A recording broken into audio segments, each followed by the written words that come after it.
ஒரு 4, 5 நாளாவே கோழி எல்லாத்தையும் தொறந்து விடல. அதுக்கு மொத்தம் 3 ரீசன் இருக்கு. ஃபர்ஸ்ட் ரீசன் இந்த மஞ்சு. ஆல்ரெடி நான் மஞ்சு போட்டு தான் வச்சிருந்தேன். அதுங்க எல்லாத்தையும் கலச்சு விட்டுருச்சுங்க. இப்ப புதுசா மஞ்சு போட்டு 4 நாள் தான் ஆவுது. நான் தொறந்து விட்டேன்னா கண்டிப்பா மஞ்சுல போய் உட்காந்து இதையும் கலச்சு விட்டுருங்க.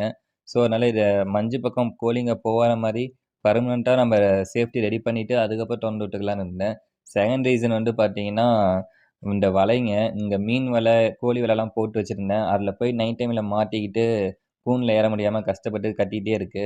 நாமளும் நைட் வந்து பார்க்கும்போது மாட்டிட்டு இருக்கிறத போய் புடிச்சு எடுத்து கூண்டுல போடுறது ரொம்பவே ரிஸ்க்கா இருக்கு. தலைவலி புடிச்ச வேலை அது.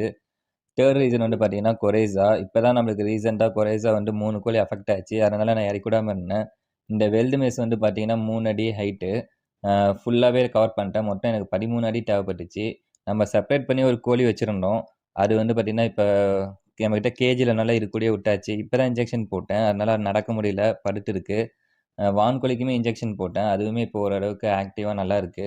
அடுத்து வந்து பார்த்தீங்கன்னா, நம்ப செப்பரேட் ஒரு ரூம் ஒண்ணு ரெடி பண்ணோம். இந்த 2 கேஜ்லயும் காட வச்சுட்டேன். அங்க லவ் பேர்ட்ஸ் வச்சுட்டேன். அந்த பிளேஸ்ல வந்து பார்த்தீங்கன்னா, ஒரு வார் ரூம் செட்டப் பண்ணோம்.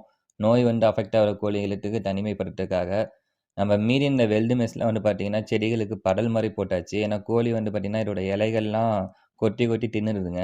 ஸோ, அதனால இது எந்தெந்த செடிலாம் திங்குமோ அதெல்லாம் படல் போட்டாச்சு. நம்ம மாங்கா மரம் பிரச்சனை இல்ல. அது ஹைட்டா தான் இருக்கு. ஸோ, அதனால அந்த பிளேஸ் எதுவும் வைக்க தேவையில்ல. அங்கிருந்த மீன் வலையெல்லாம் கட் பண்ணி கொண்டு வந்து இங்க போட்டேன். இந்த 2 மூலையிலுமே வந்து பார்த்தீங்கன்னா, மீன் வலை இல்லாம இருந்துச்சு. அத ஃபுல்லா கவர் பண்ணிட்டேன். மீன் வலைய போட்டீங்கன்னா, எப்பவும் வேலிக்கு வெளிய போடுங்க. உள்ள போட்டீங்கன்னா, மூலைய கவர் பண்றது ரொம்பவே கஷ்டம்.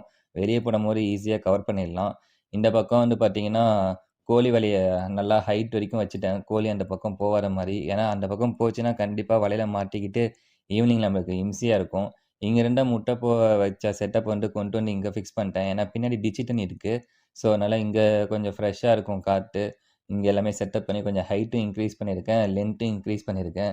இல்ல நாளைக்கு டயரு வைக்கலாமா? இல்ல மணல் வைக்கலாமா? இல்ல வைக்கோல் வைக்கலாமான்னு கீழ கமெண்ட் பண்ணுங்க. 4 தட்டு வச்சிருந்தோம். நம்ம சிட்டிங் பிளேஸ் வந்து பார்த்தீங்கன்னா, இங்க தான் லைட் ஃபிக்ஸ் பண்ண போறோம். ஸோ, அதனால நம்ம சிட்டிங் பிளேஸ இங்க வச்சாச்சு. இதுக்கு பக்கத்துல ஒரு ஊஞ்சல் செட்டப்பும் நான் பண்ணலான்னு இருக்கேன்.